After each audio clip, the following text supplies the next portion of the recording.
Hello, everyone. Welcome back to the next episode of Waifu Wars. I am the higher evolved life form than sis that you call me Nissan Jubidu. And I am the streamer who's going to make everyone figure out how I killed Drooby-Doo on next stream, Sobroni. And welcome back to the next episode of Waifu Wars. We talk about all things anime, the good, the bad, and the weeb, but not your waifu because she is trash. How you doing, Oni? I'm doing good. How are you, Drew? I'm okay. I finally got to eat my breakfast at like 4 p.m. Nice. So that was great. a very late. That's my favorite time to eat breakfast. That's my favorite time to eat for the first time. It was good. It was very delicious. There's a part of me that regretted not getting toast. I'm gonna get toast next time. Yeah, always get toast when you have the option. Do not take the toast for granted, indeed. Yes, we're back here for another week of anime and the things. So without any further ado, let's get right into it, starting off with our first section of This Week in Anime. Our new section, and I think I'm gonna go first. Oh my gosh, my windows are not making sense. Okay, there we go. So, according to Anime News Network, Netflix lowers prices for streaming plans in 100 plus countries and territories. Entertainment news source Variety reported on Friday that Netflix is lowering their streaming plan prices all over the globe in places in Asia, Latin America, Europe, Middle East, and Africa. So not America. They specifically said Netflix will not be lowering prices in North America or Western Europe. They said, you first world countries / whites have to pay full price. Oh my God. Oh, I just got upsetting news on my phone, which I'm going to silence. Apparently, Dave won the stupid Pokemon board game. Ugh. How's that upsetting? That's awesome. No, fuck Dave. He always wins. Anyways. Hi, Dave. Netflix. They give some examples in the article. For example, in the Philippines, the basic plan dropped from approximately $670 US to $450, and that's the basic plan. And the standard plan dropped from $835 to $730 US per month. I'm going to assume this is to make up for the whole password sharing bullshit. I'm just gonna assume that they're just like, okay, guys, don't be like America and bully us into this here, or we're lowering the price. Don't hate us.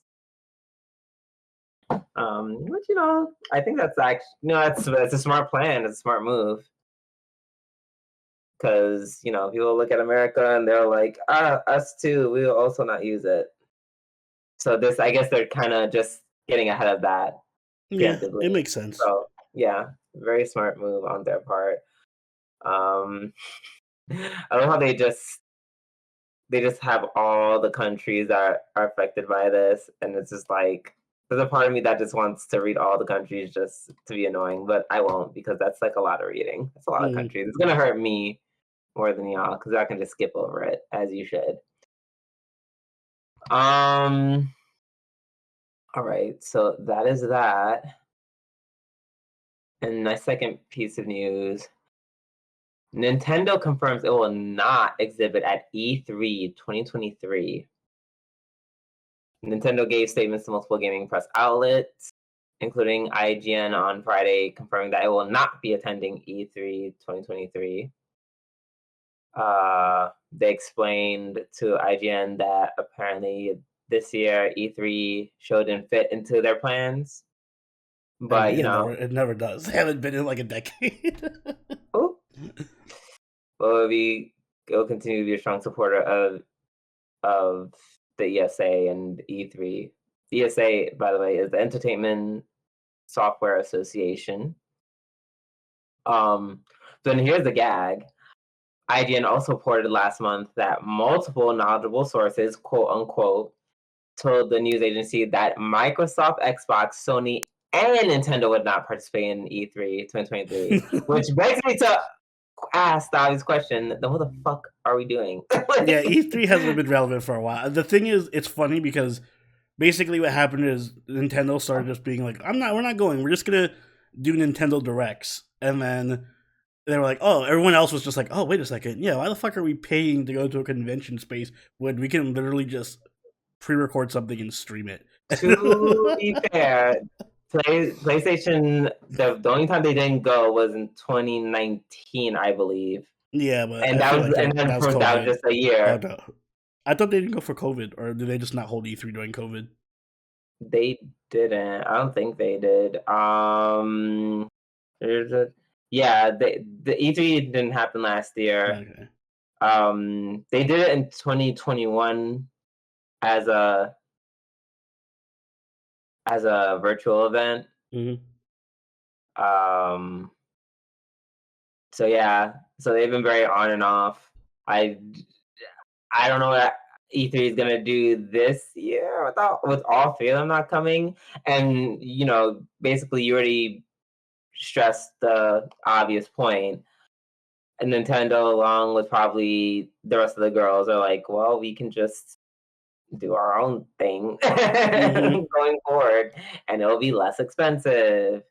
Yeah, I mean, it kind of sucks because I like E3, like as the concept of like, oh, big gaming convention, but you know what I would imagine the only reason why they would probably book an E3, be booked at E3. What? If they're releasing a new console. I would think then that would be the only reason they could justify doing it. Because like you said, they could just keep doing directs or whatever version of their directs that they do. I think they're gonna have to just make E3 a like what they do for anime. Just make it a consumer thing. Just like, because for the longest time it's just been like only press and industry experts are allowed in E3, but now there's like no reason to do that.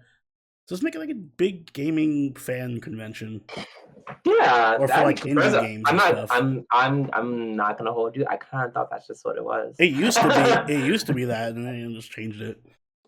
Oh, and then they got all hoity-toity. And then they were like, yes, now we're the elite gaming news convention, so we can't have you peasants coming in here. Well, they're about to go back to basics, bitch, because all the big girls are, they actually got to go out to a bunch of small gaming companies and be like, oh my god, please come. Please come. Oh, that's kind of wild that none of the big three are coming. Very interesting. I'm very interested in see what they're gonna do. Will I be tuning in? Probably not. Y'all gonna have to tell me what's happening. Like, I'll literally peek my head in every now and then, but will I be there? Yeah, that's it for me. What you got for me, Oni? Nice rhyme. So, Uma Musume Pretty Derby Season 3 launched a trailer, and it's going to be released in 2023. It's announced a 2023 launch date. I don't know if it's next season, or it doesn't specifically say, but it will be released this year. And I know it's not that big of a news thing, but I do want to use it as an excuse to just once again tell people to watch Uma Musume. Like, I'm shocked it's getting season 3. It's really First off, it's more popular than FGO in Japan. I apparently. It's like it regularly makes more money than every other gacha game. It's like Cygames' little cash cow. But no, the anime itself is actually way better than it should be. And I know people are gonna look at it like, oh, this is a horse racing horse girl anime, blah. But it's actually a really good sports anime. It doesn't have, it has a central character, but it does a good job of jumping between different characters and putting up their whole arcs and stuff. So it doesn't really feel like there's a main character. So it does a really good time with sharing screen time between everybody. And it is one of the only anime I've ever seen where it has a whole ass arc dedicated to a heel, and the heel being like accepting their role as a heel.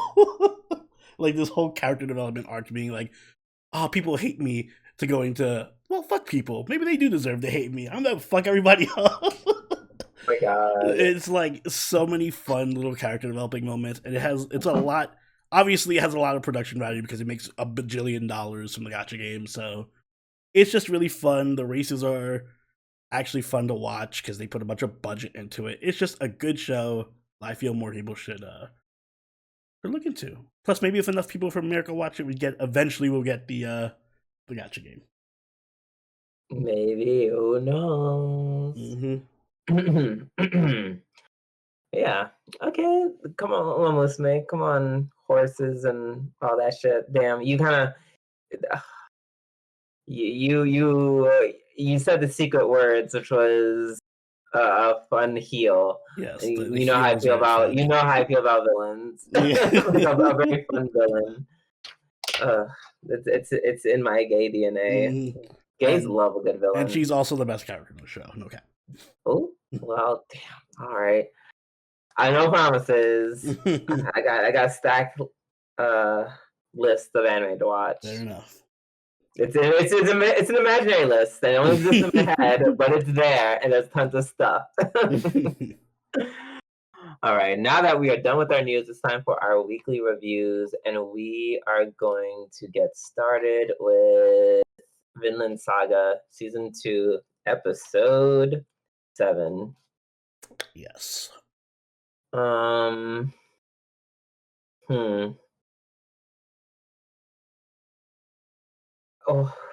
well, let's just put it out there again, because for some reason, in case Oni doesn't believe I said it, even though I definitely said it during live watch, Oni was correct about Homegirl being Kettle's mistress. Yeah, I knew it. I know this is me just skipping towards the end, but fuck it. I was like, oh, Kettle complaining to his mistress about how that he's secretly a pussy and lied about him, doing all that stuff while being scared of his son. Mm-hmm.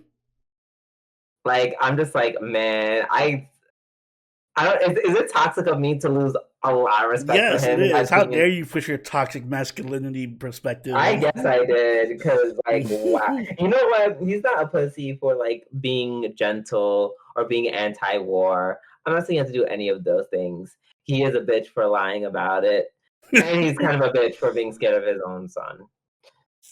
To be fair, his son is scary. His son is scary, but still. You kind of raised him off of a lie. It also kind of puts context to why he doesn't want his other son to be like that. He's like, you don't need to be a warrior. Just raise the fields with me.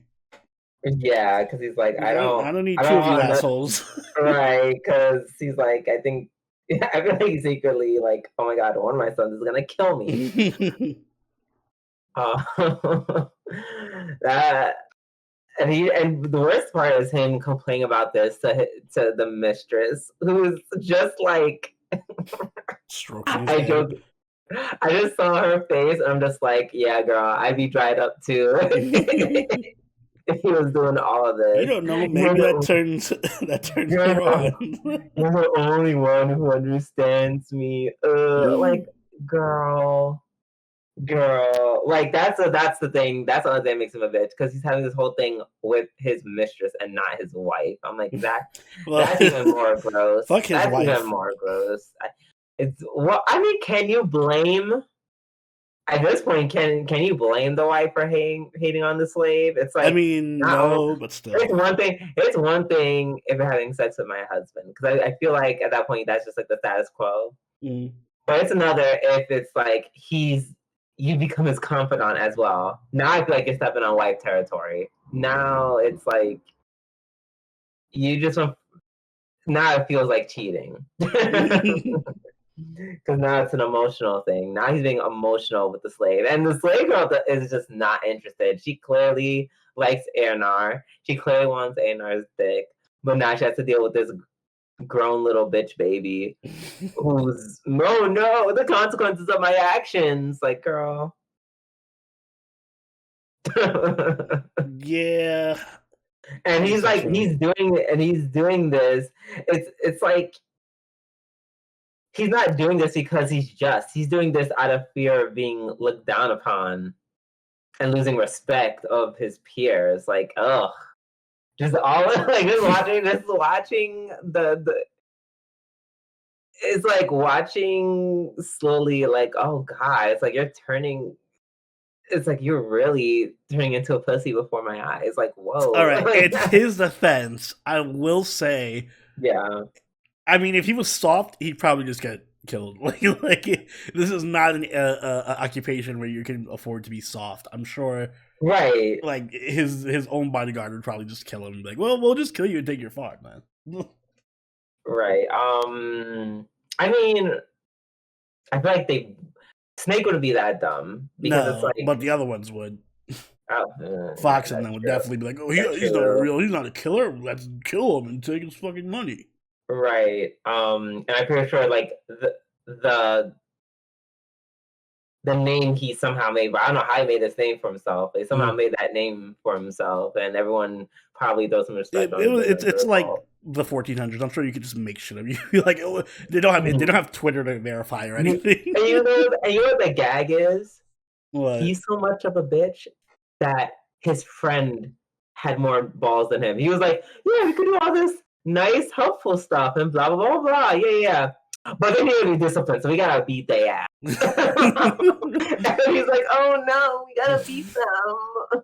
I feel bad because I feel like I know what's gonna happen. He's gonna be put into some situation where he has to make like some really difficult choice. Oh yeah, absolutely. And he's definitely gonna do the wrong thing or something. He's either gonna do the wrong thing and like regret it like horribly, or he's not gonna do it and get killed.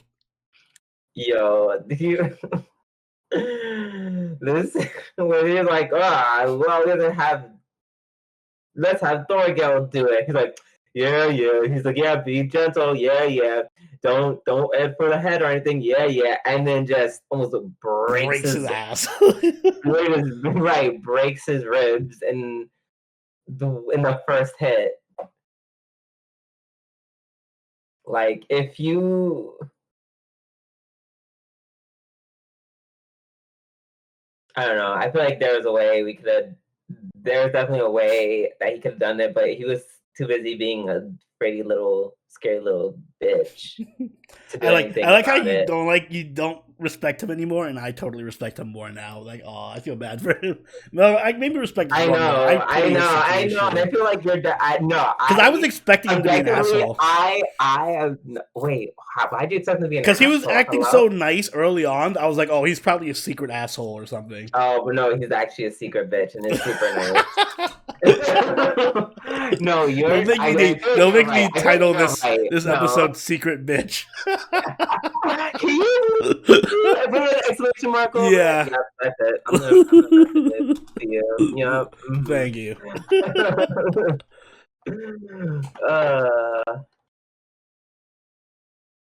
There you go. So, yeah, I totally like you are. I will totally admit that you're right. You are in the right, 100%. This is definitely just. I don't know. I just for some reason I felt so bad for Einhard at the end because you just like, why am I in it? And that makes me dislike him. Because I just really feel for her because, you know, at the beginning of the episode, she's like, wow, I had a great episode the guy I actually liked. And the mistress is like, smack, like, I'm smacking you because you're fucking my husband. And also, how dare you? And also, people are coming over. It's like, yeah, she's getting treated badly by the mistress because the master is, you know, doing what he's doing. Oh my god. We get real character drama in this show. We really do. And that's why I love this show. Dragged. This is my episode of the week. Oh my god! The more I talk about it, the more I kind of want to make this. I want to make this my episode of the week. Oh my god! I think I might split it. I think I know what your other one is, but I'm not going to split this one. Yeah, I'm not gonna split it either. Yeah, you're right.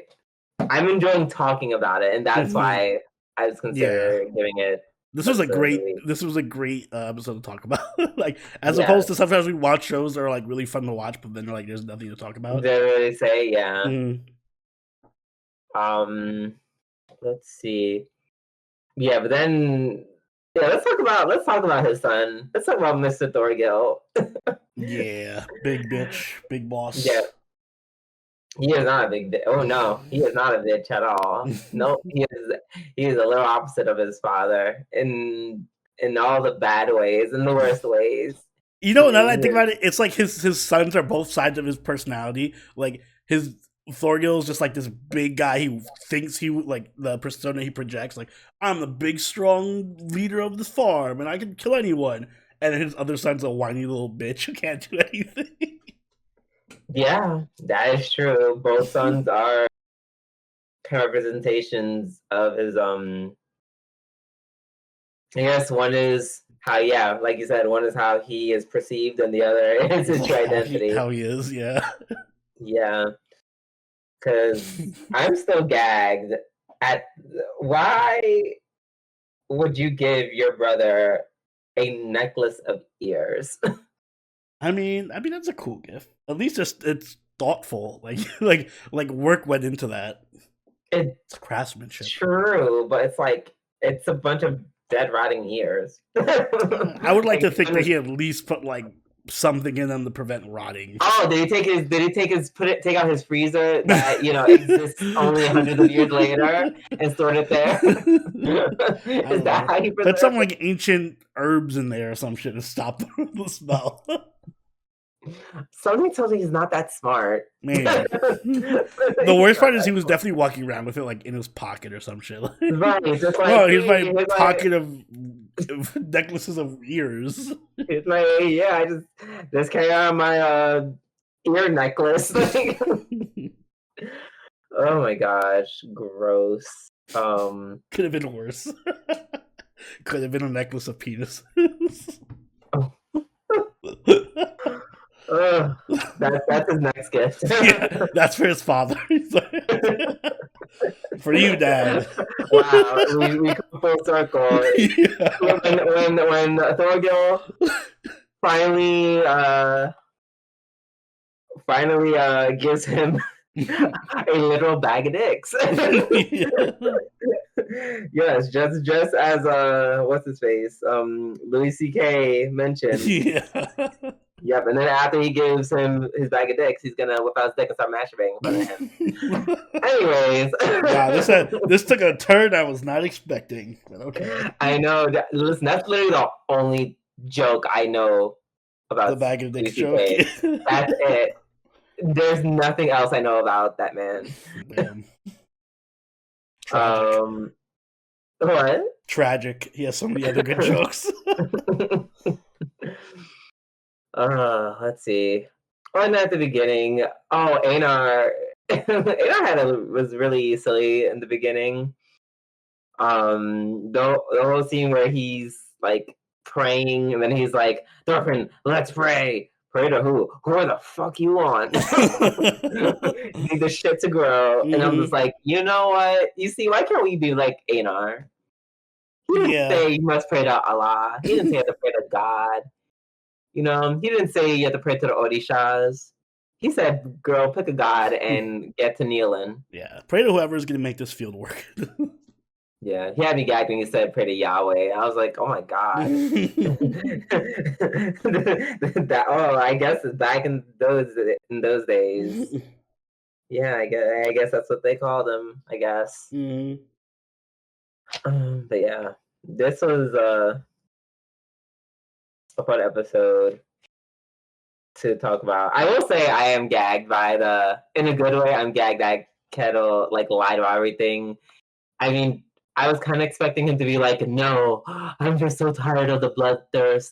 I've killed so many. It makes me so sad, blah, blah, blah, blah. But him just being a straight up liar and a pussy makes this a billion times more entertaining. Mm-hmm. Also, I'd fuck his son. Wow. Obviously, Dorgil. Oh, what? Not the other son? No, I will. Listen, I will. I will gladly get down and nasty with Dorgil while wearing the ear necklace. Involved somehow. I don't want to know how. You heard of anal beads, but have you heard of ear necklace? Not ear beads. Okay, we're gonna. Yeah, this is a wild. Let's move on to Nagatoro. Oh god, this is equally wild. Nagatoro season 2, episode 8. Excuse me. Now, why would you? Oh, right. Why? Is it because Sakura is my spirit animal? Yes. And literally said everything I was thinking. I like that one line. By the way. What? It was episode 9. I think it's episode 8. Yeah, episode 9. That one line she had, it didn't even make sense in context. You're like, oh, if you were a guy, I would have finished you by now. Like, I could finish you off if you were a dude. If you're a guy, I'm just like, I was like, same Sakura. like jerk him off in the middle of the fucking rap. Listen, that porn exists. Yeah, I imagine. Never quite understood the straight version of it, because like men and women don't judo. They don't judo or they don't wrestle each other. So But anyways, neither here nor there. Yeah, when are we getting the Sakura spinoff? That's what. No, God, the 18 plus Sakura spinoff. I would maybe potentially watch that. Come on podcast? No, but I would watch it. I really liked this girl that they fought. Like, usually when they bring in this like one episode like antagonist, they tend to make the character really shitty and not nice or really obnoxious. She was just really cool, very sweet. And her background story made me like her even more. Yeah. It was very she was the main character of her own anime. And Nagatoro was her rival that she could never beat. Nagatoro was her Sasuke. Mm-hmm. And she was Naruto. But, she didn't have a Nine-Tails demon to do a whole lot to make this analogy work. She just used hard work, basically. Yeah. And over time, I'm just saying Naruto didn't, but that's neither here nor there. And I'm gagged. First of all, I guess unpopular opinion. Miss Nagatoro, girl, you got beat once by her, and that was enough to shake her confidence. You beat her ass literally most of your childhood. That is wild. Mm-hmm. Yeah, like you beat her like 10 times and she beat you once. You're like, oh, well, time to give up. I got to quit. I was like, no, not. And speaking of bitch behavior, that is peak bitch behavior. Yeah, that was a bit much. Like, also, I'm hoping because she had eyes, so I'm like, hopefully this means she comes back. I would love to see her be a recurring character in the show, like a side character. It looks like it because I see her in the. She in the thumbnail? Picture. Yeah, she's in the thumbnail. Yep. Hey, nice. Sorry, I lost her in like the 500 girls. Yeah. Behind Senpai. Speaking of Senpai, Senpai fights off against this really buff guy. Mm-hmm. Of course, that's his luck. But it was a good show. It was a good show. He almost won.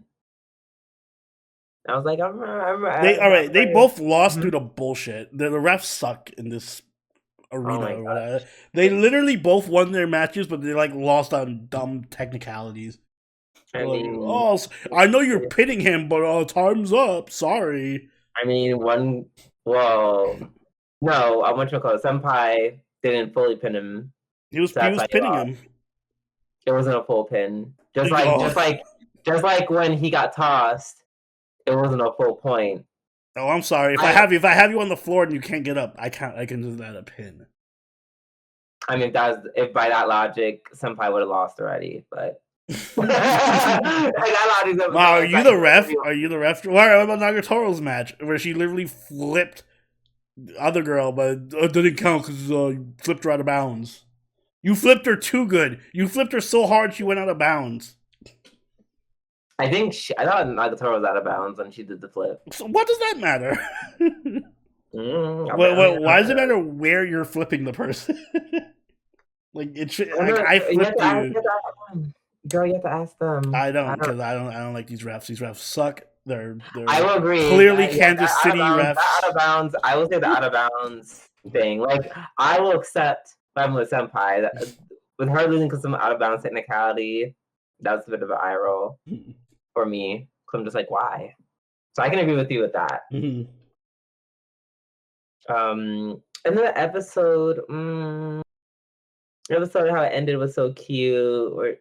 Oh wait, also the fighting, the judo fight with what's her name, Orihara. Mm-hmm.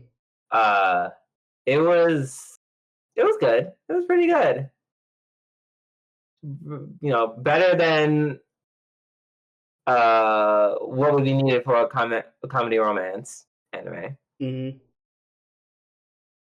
But yeah, at the end where she's like, well, I'll take that kiss now. I was like, oh, that was so cute. Very cute. I like that. But yeah. Cute episode. Of course he fumbled it. Yeah, of course. This whole season is like it smells like bitch in here. This whole episode it smells like bitch in here. Up next, because which one called it Bofuri is not airing as of right now, and neither is the anime that I always forget. Demon King Henry. Misfit. Yeah, thank you. That one. See, even you said it wrong. Yeah, whatever. Some amalgamation of those words. Exactly. That Academy of the Demons and the Misfit and their kings? Question mark. So neither of those anime are airing as of right now. So we're gonna skip right on ahead to Kyokou Suiri, aka Inspector Season 2, Episode 8. Yes. And this was the setup episode for sure. Girl, this was pure setup. Literally that and nothing else. Let me tell you, the way I read this, I'm just like, is this like, am I on chapter 6 of Lumineko, or is it just me? Yeah. All right. So this episode was a lot of just, and I don't mind exposition heavy episodes. I don't like them too much, but I can work with it as long as they don't keep repeating the same shit. There was a lot of repetition in this episode of what they were saying. Right. It was just like, he killed the wife. He did it with the box. Let's find 500 ways to say this over and over again. Yeah, like literally, they could have just done the whole thing in the beginning where she ran into the guy and they were having tea, and she's like, "Oh, what happened? Oh, I killed my wife and I want to, prove it to my kids." Okay, deal. Then they spend the rest of the episode explaining, well, why didn't he do this? Well, why does he explain that? Well, you can't do that because, all right, we get the point. Like, I have plausible deniability. You don't need to run through every single possible reason why this scenario exists. You know what I would have liked for them to maybe expound upon in this season? What? I would have liked them to go over, maybe break down why the people that showed up as representatives of each of the brothers and sisters, why they were picked. Mm-hmm. Because only the youngest brother was there. The youngest child. Mm-hmm. Yeah, the youngest child was there. And the other two, they sent representatives. So the chef sent his daughter, the girlfriend sent the boyfriend. And yeah, they gave explanations, but it was like very 5-second explanations. I would have liked to know who they were a little bit more. Instead of listening to, oh my god, I killed my wife, I wiped the fox, yada yada yada. Mm-hmm. I don't know. That's just something that they could have added in instead of the repetition. Also, why did we have to? If you want to make a deal with like the fox spirit, and mind you, I don't know how fox spirits what they do or what they can't do. I don't know the limitations of their abilities. If you loved your wife so much, or I guess you really must have just hated her. I guess everyone just kind of just hated her. You went straight to murder. That was the best part of the episode. You went straight to that's the part of the episode I don't understand. Not could you change her personality to make her nice? Make her nice. No, straight murder. We just hop skipped them to murder, and I don't understand why. I don't get it. And I like that she dies. It was like, then I was expecting something bad to happen, but no, actually, everyone's life was much better. That was a gag. Killing her was the best thing that ever happened to all of us. Right. And then I guess they kind of went into like the whole philosophy of like, no, we have to show them that we can't just ask the spirit to go kill people that we don't can't like. just use murder to solve all your problems. Why not? It works. Right. I guess that's why he's making this whole game, which I do like the premise a lot. It's really it's a unique premise. I'll give him that. Yes, it's so stupid that it's good. Yeah. It's so like the idea is so bad that it's good. Mm-hmm. Like I have to convince my children that I murdered my wife in a different way than I actually murdered my wife. Because the way I murdered my wife is so ridiculous that you'll never believe it. So now I have to come up with the fake way, and you have to judge that fake way and come up with the fake way and moderate it. And then I have to die a horrible death so that they can see that murder is wrong. Yeah, and after that, they're like, "Yay, we win!" I'm like, "Good, you're gonna get your inheritance really soon, girl. I'm dead." Mm-hmm. I'm like, yeah, you could at least just like, I don't know, just make them read a fable about how murder is bad or something. You don't really need to go this hard, right? I'm gagged that his wife. I love they let off by saying, "Oh yeah, his wife was just as good and keen as her father, so of course she got control of the company." And then 5 seconds later, so yeah, I had to kill her because she's gonna ruin everyone's lives and take the company. Yeah. So yeah, that was pretty funny. Also, it was very interesting that the fox kind of used him in a power play Mm-hmm. to mess with other spiritual beings. And it's funny. It was funnier how he got caught. The scene he got caught. That was also pretty funny. Yeah, at least they explained why. The whole scene where they're kind of explaining why she's doing this. Mm-hmm. Even though I think that part was a little much in terms of exposition, it was one of my favorite parts of the episode because they had their little side banter or side tangents, especially Kodako wanting the lewd pen. First of all, yeah, it's so wild that for someone who's so well spoken and dresses like a Lolita, she is such a nasty bitch. She is nasty. That's the best part.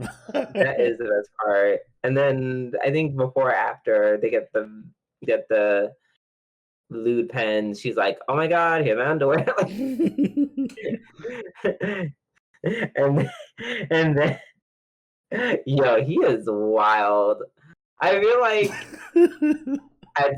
he is brutal. He is a tsundere. He's a very abusive tsundere. Okay, I want to go that far. I mean, like emotionally or verbally, I should say. Oh yeah, that is true. Like it's. I was gonna say he's Orimo, but then I'm just like, he's not that bad because he's still more mild mannered. Mm-hmm. Like he only speaks wild out of her because she does something like out of pocket, like try to flash him in broad daylight. So some of his responses are understandable. But he is savage. He said, girl, you have no sex appeal. That underwear ain't sexy. Anything times 0 is 0. that part tickled me because you didn't have to say that. Yeah, that was a bit mean. You did not have to say all that. Oof. I did like when he got when she got mad at him and she slammed the thing, got the prize, and then she kisses him and like gets slobber all over him. That was funny. Yeah, I kind of like them so much. Yeah, they're really great together. Can't wait for next week. Like literally, I was so mad because I know I'm like, oh, we're not gonna get to the good stuff till next week, man. I got excited after like the intro started because it played after the whole initial part. I'm like, oh, good, we're gonna get right into it. And like, no. They said she thought. Also, I was gagged that he kind of, what I'm looking for, kind of exposed Kyoko. Like Kyoko kind of tried to lie about.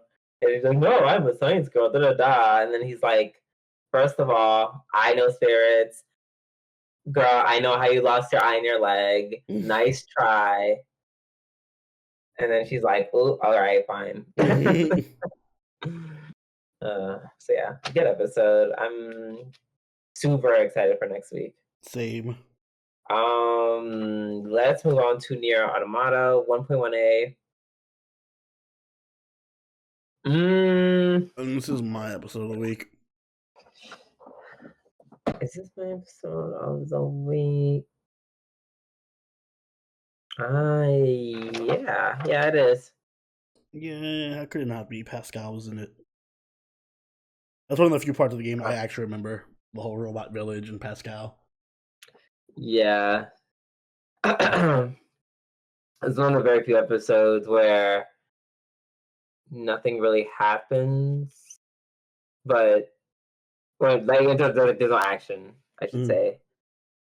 But yeah, we discover this village of robots. I forgot the name of the town. It's literally like something like the City of Machines or something like that. Yeah, literally. And it's just a bunch of robots with their own personalities that they somehow just developed. Oh, first of all, before we get into that, I like Nines' nickname, Ninezu. I was like, oh, that's Nine. Yeah, I'm just like, oh, that kind of makes sense. Like Ninezu. I'm like, that's actually super cute. Yeah, that is kind of cute. I like the whole like big sister, little brother dynamic that he has with 2B. And he's like, oh, can you call me Nines? And can we go shopping for t-shirts? Yeah, their little bonding moments are very cute.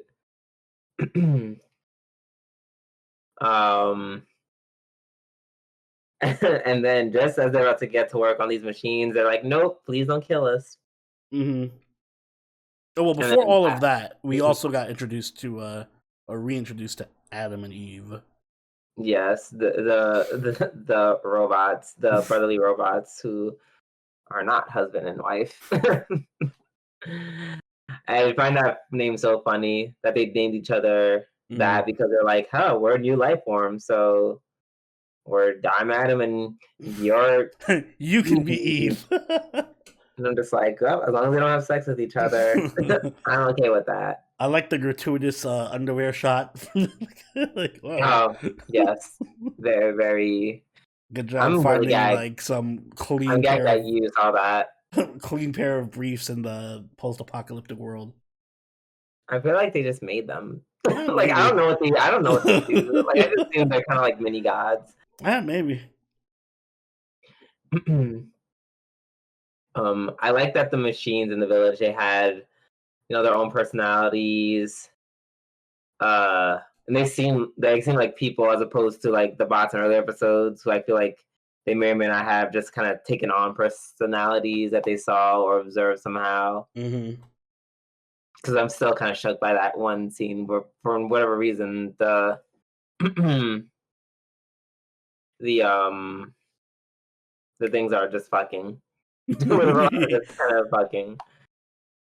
Yeah, that's a good point. It's like the earlier robots were more just kind of like mimicking without any context what they think humans would do, and these robots were a lot more like actually human-like in their behavior. Yep. The girl bots were they were cute. Even though I was supposed to be like, bitch, you got 5 seconds let go of my robot. Yeah, you have 5 seconds before we shoot you up. Right. And she was the big the big girl was the younger sister and was clearly talking like she was like 6 years old. Mm-hmm. The other sister came and they're like, leave them alone. So yeah, just stuff that we would see in anime or just in human nature. Mm-hmm. Things we would see.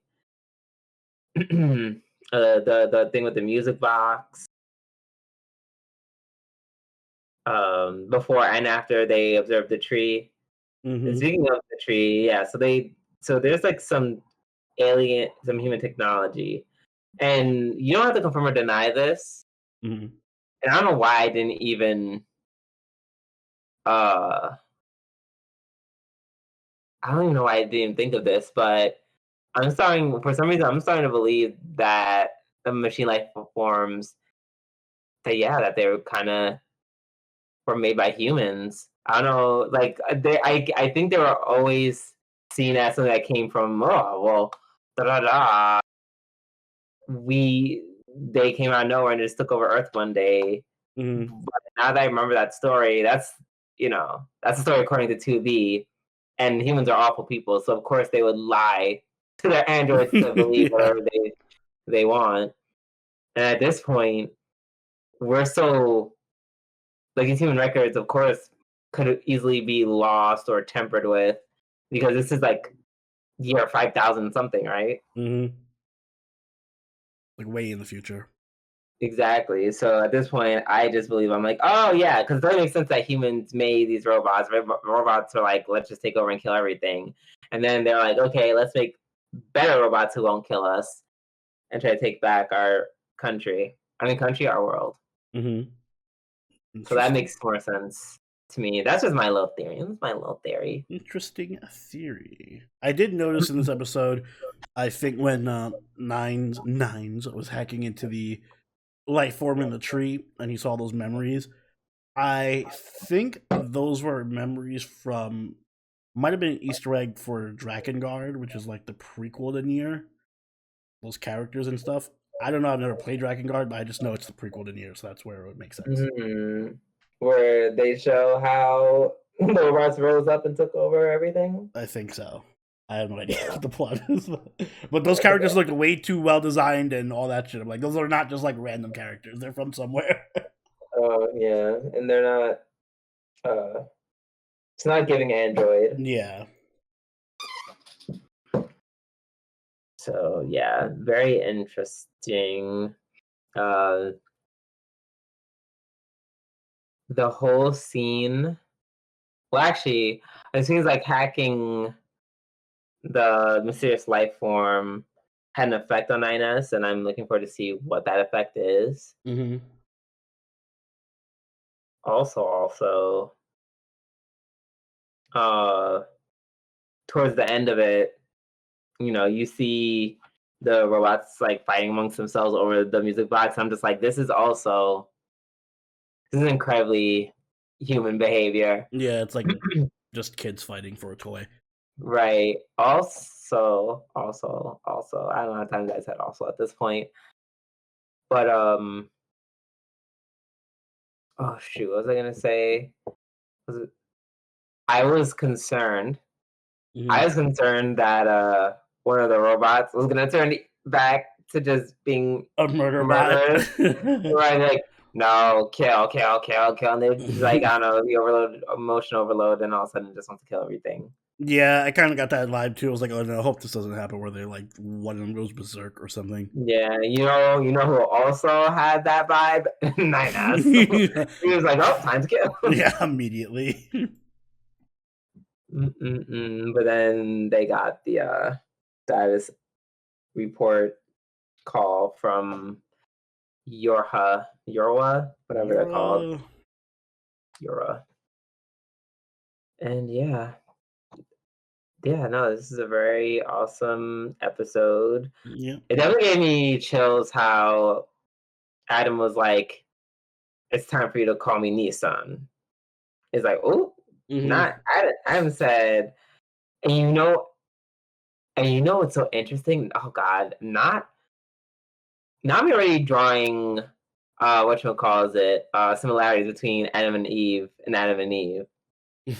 Which one? But I kind of understand, like, even their relationship to each other, even though it's not a husband and wife, it's still kind of like Adam was like the guy who did everything kind of right, while Eve was she's the one who strayed and then eventually corrupted Adam. And I feel like with some weird parallelism, they're kind of showing the same thing. You know, this Adam, he's like more steadfast, more fortuitous. He reads books. He seems to be very like, my eyes on the prize and whatever his plans are. And his younger brother Eve just wants to goof off. Doesn't really, not interested in reading.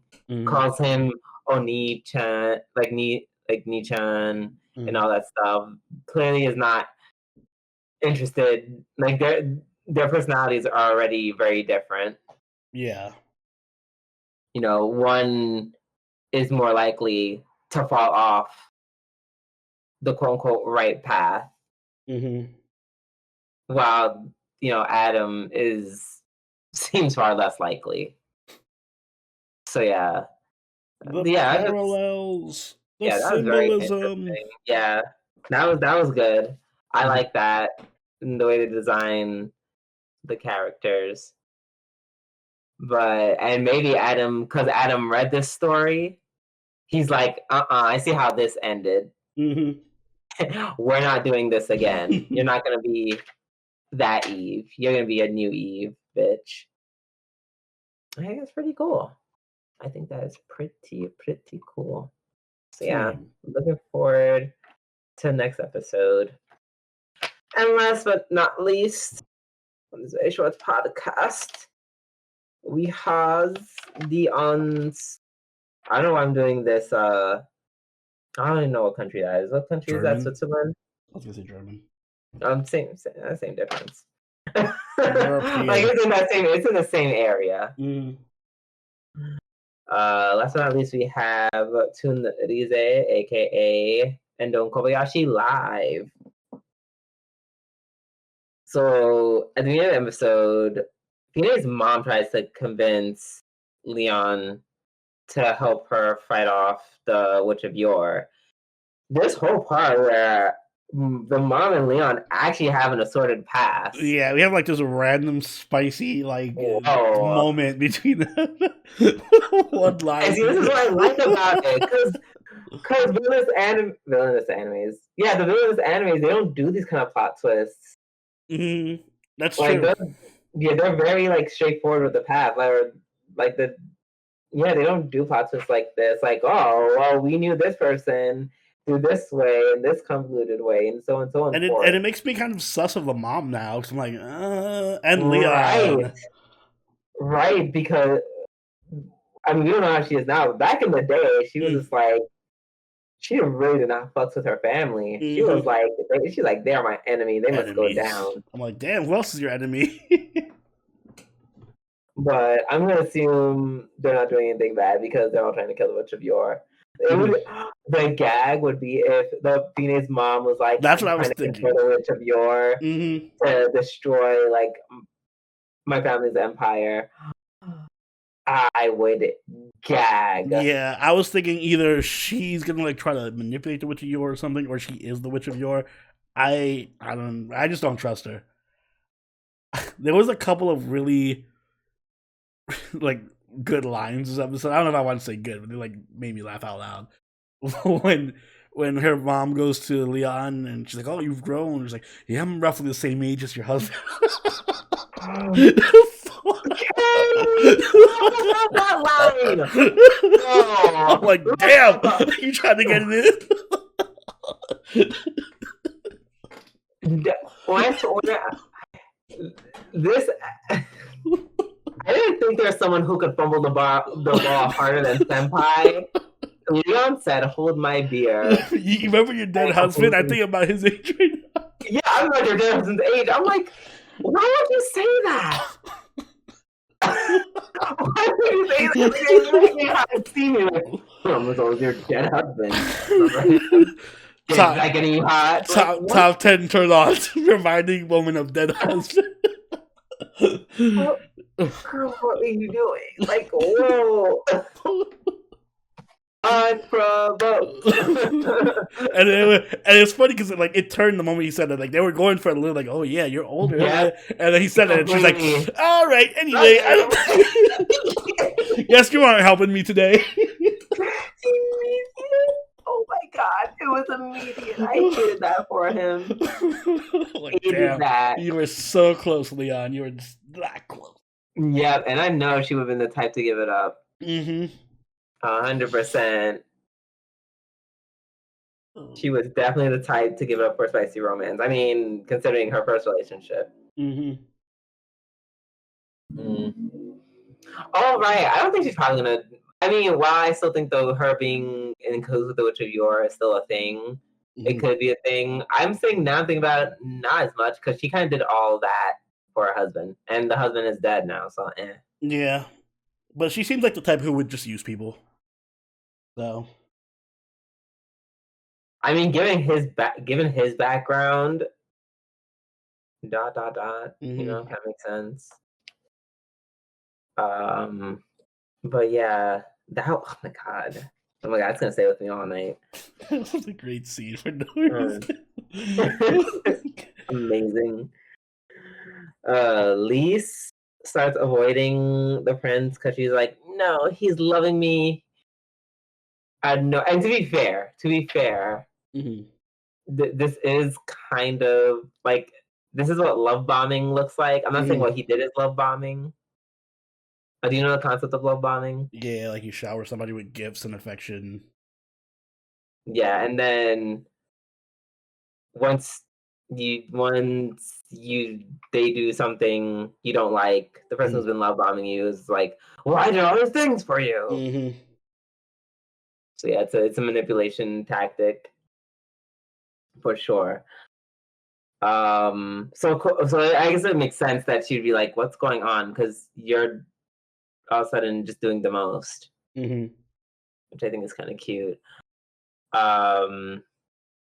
Now, her having her whole pity party, it was a bit much. I mean, I guess she's under the influence of the witch, and it did lead to her having a breakthrough because she's like, listen, you can say all you want about me, but you ain't gonna talk about my man. Don't talk about him that way.